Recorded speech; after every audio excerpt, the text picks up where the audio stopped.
Merhaba arkadaşlar, Sevilen Pratik Tarifler kanalıma hoş geldiniz. Bugün sizinle yaban kekik çayı yapacağız. Bu çayımızın faydalarını, neye yaradığını, her şeyin bir bir anlatacağız. Ben bunu genelde kullanıyorum. Son zamanlarda daha fazla kullanmaya başladım. Çünkü benim astım bronşitim var. O yüzden bu bana iyi geldiği için sabah akşam içiyorum. Bunun faydalarını daha sonra anlatacağım. İlk önce yapılışını göstereyim size. Biraz beklememiz gerekecek çünkü. Şimdi yaban kekiğinin ister saplı olarak demleyelim bir tutam atıp, isterseniz kurumuş olan kabuklarını bir tatlı kaşığı fincanımıza alıp üzerine kaynamış olan suyumuzu dökelim. Ben genelde çay demleme aparatında yapıyorum bunu. Ama isterseniz fincanda da yapabilirsiniz. Şu şekilde kapatıyoruz ve demlenmeye bırakıyoruz 5 dakika. Çayımız demlenirken ben de sizlere faydalarından bahsedeyim. Bu yaban kekiğinin astım hastasına, bronşit hastalarına çok iyi geldiğini biliyorum. Nereden biliyorum? Çünkü ben az önce de söylediğim gibi astım rahatsızlığım var.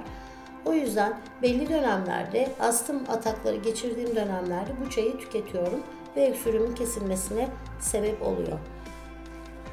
Kekik çayının faydalarına gelecek olursak, boğaz ağrısı ve öksürüğe iyi geliyor. Kekik çayı bağışıklık sisteminin korunmasında, kolesterol düşürmesinde ve mideye iyi geldiği sebeplerle tercih edilebiliyor.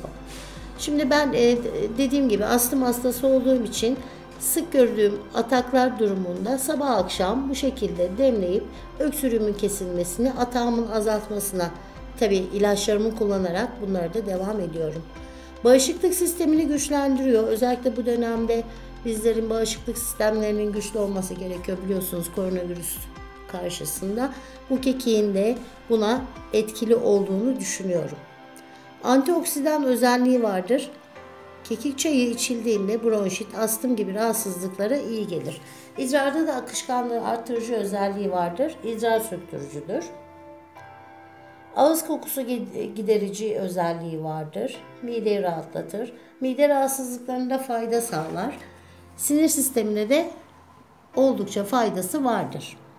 Yani depresyona girdiğimiz zaman da bu yaban kekiği çayını içersek bizi oldukça rahatlatıyor. Mesela diş etlerimizin çekilmesi durumunda eğer çekilme varsa ne yapıyoruz? Sabah bu şekilde demliyoruz. Ondan sonra suyuyla ağzımıza gargara yapıyoruz. Diş etlerimize de çok büyük faydası var. Evet, faydaları bunlar.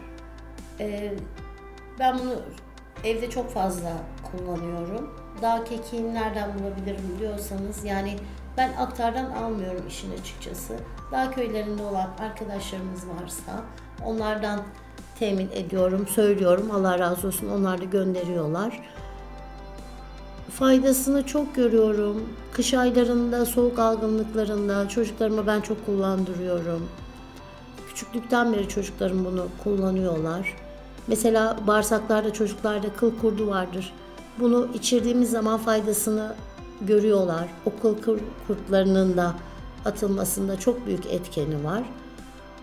Yani doğadan gelen bu faydalı çiçeğimizi diyeyim ben size, kullanmamak için hiçbir faktör yok. Lütfen herkes evinde bulundursun, bir şekilde temin etsin. Aktarlardan bilemiyorum, yani ne derece doğrudur değildir bilmiyorum ama bulundurursanız kış aylarında özellikle bitki çaylarımızın içerisinde bunlardan da olursa ada çayı, yeşil çay. Bu arada şunu söyleyeyim. Midede rahatlatma, sindirim sisteminde rahatlatma yaptığı için kilo verdiği de söyleniyor. Ben henüz daha görmedim onu. Yani henüz daha yaşamadım ama verdiği söyleniyor. Bilemiyorum. Onunla ilgili size bir yorumda bulunamam. Şimdi çayımız yaklaşık 5 dakikadır demlendi. Bunu alıyoruz. Tadı yeşil çay tadında. Alıyoruz. Süzgeçten süzerek çayımızı demliyoruz.